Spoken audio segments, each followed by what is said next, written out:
నమస్తే, welcome to Bharati TV. నేను బాపయ్య. దేవుడి స్క్రిప్ట్ అంటే ఇదే. డిఎస్సి మీద రాద్ధాంతం చేశావు, ఏపీపీఎస్సి గుట్టు రట్టయింది అని చెప్పి ఈ వీడియోకి నేను ఒక టైటిల్ పెట్టాను. అంటే ఆంధ్రప్రదేశ్ ముఖ్యమంత్రి, తెలుగుదేశం పార్టీ అధినేత నారా చంద్రబాబు నాయుడు వైఎస్ఆర్ కాంగ్రెస్ పార్టీ అధినేత, మాజీ ముఖ్యమంత్రి వైఎస్ జగన్మోహన్ రెడ్డిని పట్టుకుని, జగన్ దేవుడి స్క్రిప్ట్ అంటే ఇదేనయ్యా, నువ్వేమో డిఎస్సి మీద రాద్ధాంతం చేశావు, ఇప్పుడు చూస్తే నీ హయాంలో జరిగిన ఏపీపీఎస్సి గుట్టంతా, అవినీతి గుట్టంతా రట్టయింది అని చెప్పేసి అంటున్నట్టుగా నేను థంబ్నెయిల్లో పెట్టాను. నిజానికి చంద్రబాబు నాయుడు ఇలా కౌంటర్ పాలిటిక్స్ చేస్తారా అనంటే ఆయన నోటితో ఆయన ఎప్పుడూ చేయరు. కానీ ఆయన శాంత స్వభావి, అలాగే మృదు స్వభావి, పక్కన వాళ్ళని ఎప్పుడు కూడా ఎగతాళి చేసే మనస్తత్వం కాదు కదా అని తెలుగుదేశం పార్టీ కార్యకర్తలు, చంద్రబాబు నాయుడు అభిమానులు చూస్తూ ఊరుకుంటారంటే ఊరుకోరు కదా. ఖచ్చితంగా జగన్మోహన్ రెడ్డిని ట్రోల్ చేస్తారు. ఎందుకని అంటే గతంలో మీరు చూసినట్లయితే ఇదిగోండి, జగన్మోహన్ రెడ్డి అసెంబ్లీ వేదికగా నారా చంద్రబాబు నాయుడిని ఇబ్బందికి గురి చేసే విధంగా మాట్లాడారు. అంటే మీరు మా దగ్గర నుంచి 23 మంది ప్రజాప్రతినిధుల్ని లాక్కున్నారు, ఆ 23 సీట్లే మీకు వచ్చాయి అని చెప్పేసి చంద్రబాబుని అన్నారు జగన్మోహన్ రెడ్డి. కానీ ఇప్పుడు ఏమైంది? కర్మ తిరిగి వచ్చింది. మళ్ళీ ఆ దేవుడు స్క్రిప్టు ఇది దేవుడు స్క్రిప్టు అని చెప్పి జగన్మోహన్ రెడ్డి అప్పట్లో చంద్రబాబు నాయుడిని ఉద్దేశించి మాట్లాడిన మాటని ఇప్పుడు తెలుగుదేశం పార్టీ కార్యకర్తలు ఆయనకే గుర్తు చేస్తున్నారు. వైఎస్ఆర్ కాంగ్రెస్ పార్టీకి దెబ్బ మీద దెబ్బ తగులుతుంటే ఇది దేవుడి స్క్రిప్టే అని చెప్పేసి తెలుగుదేశం పార్టీ వాళ్ళంతా కూడా గుర్తు చేస్తున్నారు. అందుకని నేను థంబ్నెయిల్లో అలా పెట్టాను. ఇంతకీ అసలు ఇప్పుడు జగన్మోహన్ రెడ్డి ఏం చేశాడు, అది ఎలా ఆయనకి ఎదురు తిరిగింది, దేవుడి స్క్రిప్టు ఎలా కరెక్ట్గా వచ్చింది అనేది ఒకసారి చూద్దాం. ఆంధ్రప్రదేశ్ వ్యాప్తంగా డిఎస్సికి వ్యతిరేకంగా నిరసన ర్యాలీలు చేపిస్తున్నారు జగన్మోహన్ రెడ్డి. 175 నియోజకవర్గాల్లో కూడా లోకేష్ ప్రాతినిధ్యం వహిస్తున్న ఏదైతే విద్యాశాఖ ఉందో దానికి సంబంధించి డిఎస్సిని నోటిఫికేషన్ రిలీజ్ చేశారో అదంతా కూడా అక్రమాలమయం, లోకేష్ రాజీనామా చేయాలని చెప్పి రాష్ట్ర వ్యాప్తంగా బంద్లు, నిరసనలు నిర్వహింపజేస్తున్నారు జగన్మోహన్ రెడ్డి.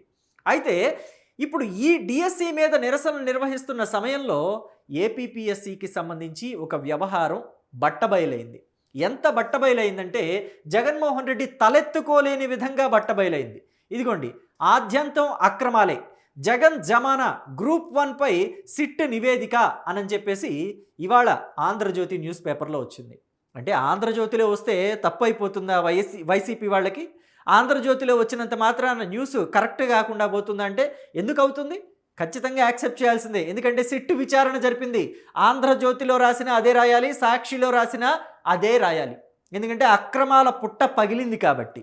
సో ఇక్కడ చూసుకుంటే పిఎస్ఆర్ ఆధ్వర్యంలో యథేచ్ఛగా ఉల్లంఘనలు, 10th ఇంటర్ చదివిన వారు, సెక్యూరిటీ గార్డులు, గృహిణులతో మెయిన్స్ మూల్యాంకనం, హాయ్లాండ్లో మూల్యాంకనం అంశం దాచివేత, ఆ తర్వాత 3వ దశలోనూ అక్రమాలు, మెయిన్స్ జవాబు పత్రాల్లో అడ్డగోలుగా మార్పులు, 28% మంది పేపర్లలో వేరే ఇంకు వాడకం, చీఫ్ ఎగ్జామినర్లతోనే నేరుగా మార్కులు, అలాగే ఇంటర్వ్యూలోనూ అసాధారణంగా మార్కులు, మెయిన్స్ పరీక్షల్లో టాపర్లకు తక్కువ మార్కులు, తక్కువ వచ్చిన అభ్యర్థులకు ఇంటర్వ్యూల్లో ఎక్కువ మార్కులు, ఉద్యోగాలు కోల్పోయిన కొందరు అభ్యర్థులు, గ్రూప్ 1పై హైకోర్టుకు 10,000 పేజీల నివేదిక.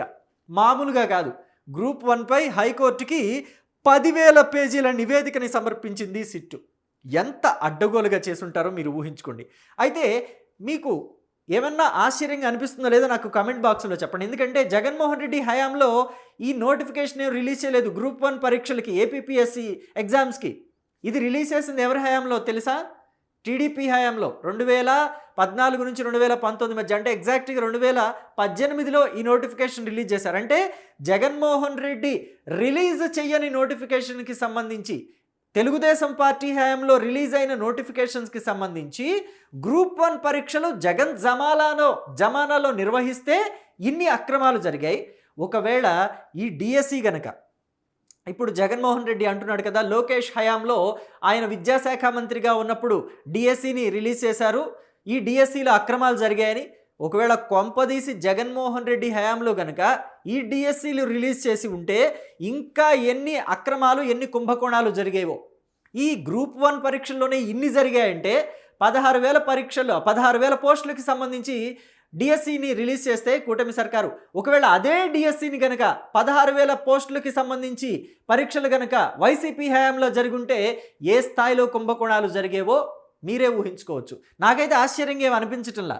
మీకు ఆశ్చర్యంగా అనిపించిందా లేదా ఈ అంశం మీరు కమెంట్ బాక్స్లో చెప్పండి. సో ఇక చూస్తే గ్రూప్ 1 మెయిన్స్ జవాబు పత్రాల మూల్యాంకనం 3 సార్లు జరగ్గా ప్రతి దశలోనూ ఉల్లంఘనలు జరిగాయి. తుది మూల్యాంకనంలోనూ అడ్డగోలుగా వ్యవహరించారు. నీలం, నలుపు రంగు బాల్ పాయింట్ పెన్నులకు బదులు ఇతర ఇంకు పెన్నులు వాడారు. ఇష్టానుసారం జవాబు పత్రాల్లో మార్పులు చేశారు. దీంతో కొందరు అభ్యర్థులకు మార్కులు తగ్గాయి. ఇక ఆఖరున ఇంటర్వ్యూలోనూ చాలా చిత్రాలు జరిగాయి. మెయిన్స్ రాత పరీక్షల్లో ఎక్కువ మార్కులు వచ్చిన అభ్యర్థులకు ఇంటర్వ్యూలో తక్కువ మార్కులు వచ్చాయి. మరి తక్కువ మార్కులు రాకేమవుతాయి? పోస్టులు అమ్ముకుంటే వాళ్ళకేమో మెయిన్స్ రాత పరీక్షల్లో ఎక్కువ మార్కులు వచ్చిన వాళ్ళకి ఇంటర్వ్యూలో కూడా ఎక్కువ మార్కులు వచ్చాయి అనుకోండి, ఉద్యోగం వాళ్ళకే ఇవ్వాలి. మనం డబ్బులు తీసుకున్న వాళ్ళకి అన్యాయం చేసినట్టు అవుతుందిగా. అందుకని వీళ్ళకి ఇంటర్వ్యూలో తగ్గించేశారు. అలాగే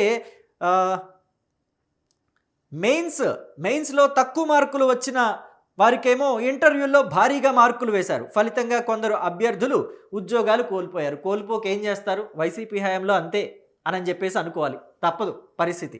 సో ఇక చూసుకుంటే గ్రూప్ 1 పరీక్షలు రాయాలంటే అర్హత డిగ్రీ ఉండాలి. కానీ మెయిన్స్ జవాబు పత్రాల మూల్యాంకనం ఎవరితో చేయించారో తెలుసా? 10th ఇంటరు చదివిన వారితో. సెక్యూరిటీ గార్డులు, గృహిణులతో కానిచ్చేశారు. వినడానికి వింతగా ఉన్నా ఇది మాత్రం నిజం. జగన్ జమానాలో నిర్వహించిన గ్రూప్ 1 పరీక్షల్లో అప్పటి ఏపీపీఎస్సీ కార్యదర్శి ఐపీఎస్ అధికారి పిఎస్ఆర్ ఆంజనేయులు ఆధ్వర్యంలో ఈ అక్రమాలు జరిగినట్టు సిట్టు తేల్చింది. సో మరి ఇన్ని అక్రమాలు జరిగాయి. పిఎస్ఆర్ ఆంజనేయులు ఏం చేస్తున్నారో తెలుసా? ఆయన ఇప్పుడు ఆరోగ్యం బాగోలేదని బెయిల్ మీద బయటకు వచ్చారు. ఈ ఏపీపీ ఎగ్జామ్స్కి సంబంధించి ఆయన ఆల్రెడీ నిందితుడిగా ఉన్నారు. రిమాండ్ ఖైదీగా కూడా జైలుకు వెళ్ళారు. అయితే ఆయనకి హెల్త్ బాగాలేదని చెప్పేసి రీజన్ చూపించి బయటకు వచ్చి ఆయన ఈ అక్రమాలన్నిటినీ కూడా చేసిన వ్యక్తి, అంటే దాంట్లో నిందితుడిగా ఉన్న వ్యక్తి, ఇప్పుడు ప్రభుత్వంలో ఎవరైతే ఐపీఎస్ అధికారులు ఐఏఎస్ అధికారులు ఉన్నారో జగన్మోహన్ రెడ్డికి అత్యంత దగ్గరగా పనిచేసిన వాళ్ళు గతంలో ఎవరైతే ఉన్నారో వాళ్ళందరినీ కూడా ఇప్పుడు ఆయన కూడగడుతున్నారట.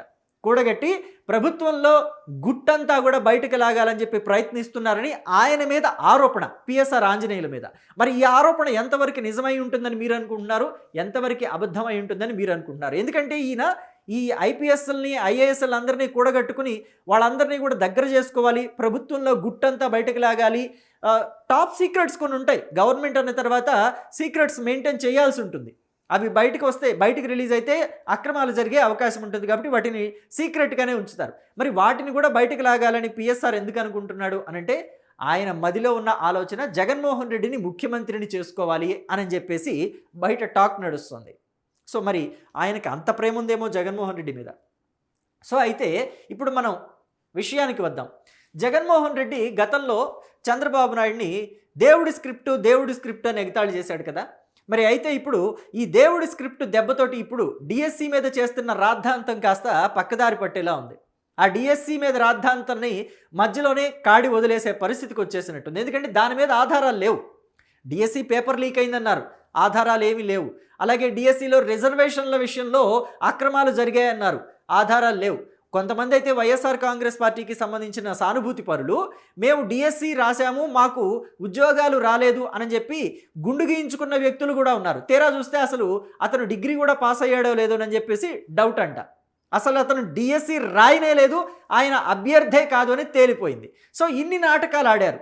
అయితే ఇప్పుడు డిఎస్సి మీద మరి వాళ్ళంతా చిత్తశుద్ధితోటి ఉన్నారు కదా, మా దగ్గర ఆధారాలు ఉన్నాయంటున్నారు, కోర్టుకు సమర్పించరు, అది వేరే విషయం.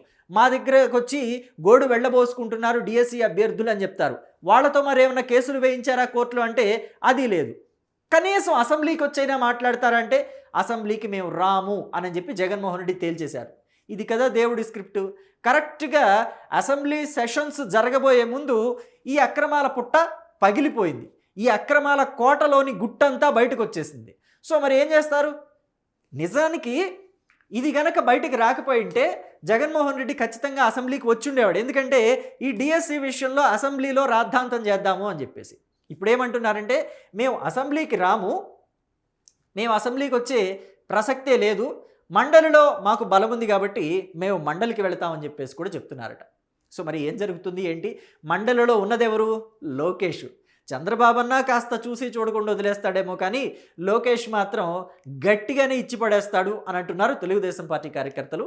మరి మండలిలో ఎలా ఉండబోతోంది రేపు, వాద ప్రతివాదాలు ఎలా ఉంటాయి అధికార ప్రతిపక్షాలవి అనేది రేపు చూడాలి.